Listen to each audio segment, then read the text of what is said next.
Banana Eats on Roblox is a fun survival horror game. And what do all fun survival horror games like Banana Eats have? Maps. Lots of maps. Hey guys, welcome back to our School Groove video. In this one, I want to talk about Banana Eats and its maps. Now these maps are the locations you are placed in when having to survive the banana and hunt as the banana. Each map is unique from one another, whether it be to a certain quirk or mechanic, or even just with the aesthetic and level design, being greatly different from one another. Banana Eats has pretty good maps overall. They're currently a solid selection of about 9 maps in-game as of making this. There's technically 10 maps in-game, but one of them isn't available as a recording, but we'll get into that later. And this got me thinking, which map is the best out of these 10, and why? So that led me to making this video. This ranking will go over each map and their goods and bads. They will be ranked on their theme, level design, any mechanics or quirks in the level that affect it in the ranking, and how fun they are to play on. With that out of the way, we have nothing left to do but rank these maps, so let's get into it. Number 10, Plantain Cabins. While I'll say that all Banana Eats maps are pretty good, Plantain Cabins is the only one I don't really like. It's still pretty solid, but the other maps are better in my opinion. Starting off a little bit more on the less creative / original side, the theme's still pretty neat, with it being a forest cabin with a lot of rooms to explore. But even with that, the map just feels kind of cramped, and overall just has kind of boring level design compared to other Banana Eats maps. It also feels like I have a hard time running and hiding away from the banana due to the map's cramped design of the level. Now don't get me wrong, I don't mind playing this map. As I've said before, it's still pretty solid, and the theme, exploration, and vibe are all good. And then just when it comes down to it, this map to me feels at least fun to play on. Number 9, Garbage Graveyard. When it comes to visuals, Garbage Graveyard definitely looks the most unappealing and bland, but in a way, that's a good thing, as that's how the junkyards and landfills that inspire this level are. And it's still a cool concept. While this level is still solid and somewhat good, it definitely has a couple of issues. The level design is very maze-like and it can be hard to navigate, plus easy to get lost in, especially for newer players. Even me, a Banana Eats veteran, can still be a bit confused, especially if I haven't played the level in a while. Plus, the ways to escape the banana feel less effective compared to other maps, and hiding spots feels almost non-existent. However, with its cool concepts, great vibe, and challenging but fun level design, this map is still not bad by any means. Plus, I feel kind of bad for it, as while I'm not 100% sure about this, but it feels like this is the Banana Eats community's least favorite map, as I feel like people don't vote too often in games, especially in normal servers. And this also doesn't help the issue of me sometimes getting a bit confused on the map layout, often not playing on it because, a large periods of time, because I get confused because, not really many people. But overall, Garbage Graveyard is still a solid map. That can be a good time to play on. Number 8, Banana's Backrooms. Now, I would say Banana's Backrooms is definitely the most unique map in Banana Eats. As you can tell with the name of the map, it's based off the background of Pink Pixels, which, while cool, makes the map feel kind of off from the other maps, as it's based off an internet horror series as opposed to just an original location. And it makes no sense how us and the banana got here with no clip, but how should we escape if, I think I'm getting too ahead of myself, whatever. Anyways, the map has a more amazing level design like Garbage Graveyard, but it's a bit more simpler and easier to navigate, which feels better to play on. Also, the only feel for this map matches greatly with the game's spooky theme.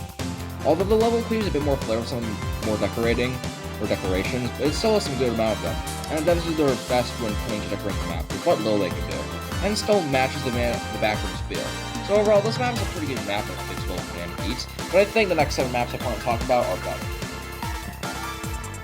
Number 7, Banana Pot Parlor. Banana Pot Parlor is a really interesting map. On one hand, it's probably the smallest map in the game, but luckily the level design is a bit more open and not too cramped. But even still, the small ones can be a bit of a disadvantage at times and knocks us a couple points off the map. This level is set in an ice cream establishment, and man, it looks nice. It's definitely the most visually appealing map in the game, both graphically and aesthetically, and all the lighting looks so good. And with an insanely creative idea for a map, suspenseful gameplay, fun hiding spots, and just being an overall good time. Even being a small map, it still manages to contain all the ice cream parlor norms, plus an open outside with a gazebo, or however you pronounce it, leading to an exit. With all this being fun to explore, Banana Pop Parlor is just a fun map overall, pretty solid. It's just that small spots can lead to some issues, and some annoying puzzle spots bring it down a bit. Number 6, Peeled High School. From one of the smallest maps in the game to one of the biggest maps. Next, we have Peeled High School, taking place in an abandoned academy. This place is now Banana's domain.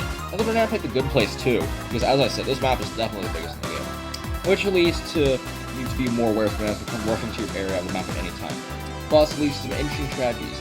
The layout is fun to navigate, survive, and hunted, and that's part due to going through many familiar school accounts like a gym, library, and even an art room, plus more. An interesting thing to note with this map is that in the 2022-2023 update, I kind of forgot when exactly came out, it moved its layout around to be better, and while the OG layout is still fine, the current is much better and more fun to play. With this though, there's still a few irks I have. Peeled High School has quite a few risky dead ends, and throughout the map, it can end your game quick. And plus, the puzzles feel the hardest and most annoying to find in the game, but I guess it makes sense due to the map's bigger size. But my biggest issue with this level is that most areas just feel samey, and the generic classrooms, take about a good chunk of the map, just feel bland and uninteresting. Plus, they are part of the annoying to find puzzle issue. But overall, this map is pretty good. It's a pretty good time, and pretty solid for OG Banana. Number 5, Simpsons Supermarket. While Simpsons Supermarket is a good map, it's definitely the most overrated map in the game. As with this level, I feel like it's the community's favorite map, and I feel like I always get people playing Banana Eats. And if I'm right about it being the community's favorite map, also not a bad pick. The best level in the game? Not really. Dealing with this one. I think it has an okay level design. It's still enjoyable, but without a bit more relief of it. It's not the most mind-blowing concept I've ever seen. I still think running around a banana themed grocery store is pretty cool. And actually, the food theme Banana Eats has with it. Also, the puzzles are in good spots where it's not too annoying or too easy to find most of them, and there are some pretty clever and cool hiding spots I haven't seen coming from this map. One of my personal favorite parts, this is the graphic globe it's got. Originally it looked kind of uninteresting in some areas made no sense at all, but now the map looks more detailed and more sharp. Plus, those colored areas that make little sense before have more details and context given to them to make sense of how these areas are the way they are. So overall, it's a pretty fun map with a pretty cool theme. I see what people like it a lot. But I think there's a few things that help Simpsons Supermarket from being a great map. Number 4, Banana Manor. Now from this point forward, Banana Eats maps start to get great in more quality and level design, and where I have little complaints about the level. Starting with Banana Manor, this map definitely has the best and most interesting mechanic out of all these maps in the game. And with it being that this map has 2 floors, which leads to a lot of fun gameplay and interesting strategies. The only downside to this is that the beacons can get kind of wonky at times due to the 2-floor mechanic, but it doesn't happen too much. It doesn't really impact gameplay super effectively. Hopefully I said it right now. Anyways, both floors are filled with cool and fun rooms to run through and hide in, all of which match the main theme well. And while the top floor is kind of small, it still has plenty of ways to escape with mana and doesn't feel truncated whatsoever. With fun hiding spots, great peel placements, interesting strategies, a cool theme that matches with the same game perfectly, good rooms, and just great level design. This map is just an overall great map with many cool aspects to it, and coming with a couple of hindrances. But yeah, overall, it's pretty great.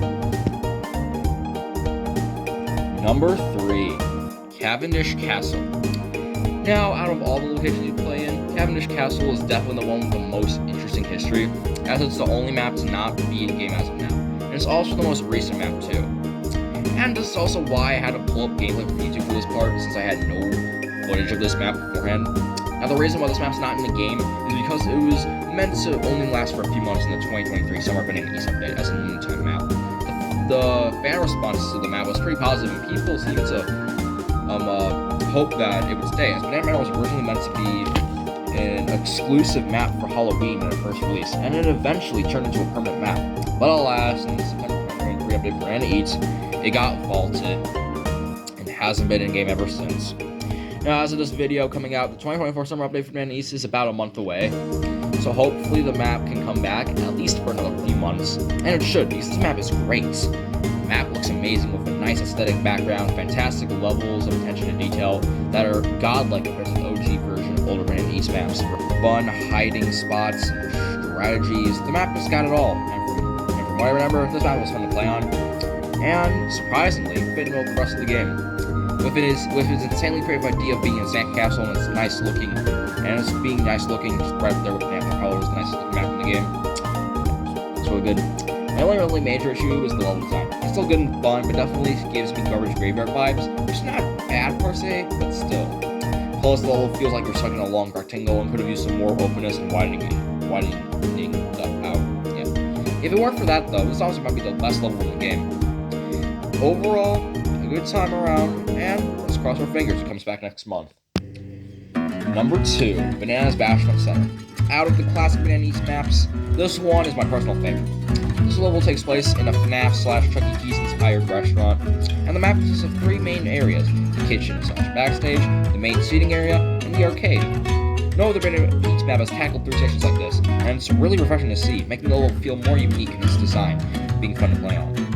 The attention to detail and lighting in this map also looks superb, making it fit in with the game well, while also matching the map's theme. Just one thing that I personally like about the map is that the level design just feels the most compact and memorable. I don't know why that is, but it just feels that way. Plus, the hiding spots are great too. My only other complaints with the map is that it could be a bit bigger, and it's a game that can be tough at times. But this is still an amazing map all around. But there's one more map I definitely prefer over Bananas Bashment Center. And finally, number 1, Musa Med Center. Overall, after playing through all these maps again, I feel like Musa Med Center has the best and most fun level design. A cool concept, great spooky vibe that even gave me chills the first time I played, great decoration, feeling good to navigate, and overall, it's just a fun time. The map is either the best or greatest, or just really great features when it comes to the stuff I mentioned in this video, and it shows.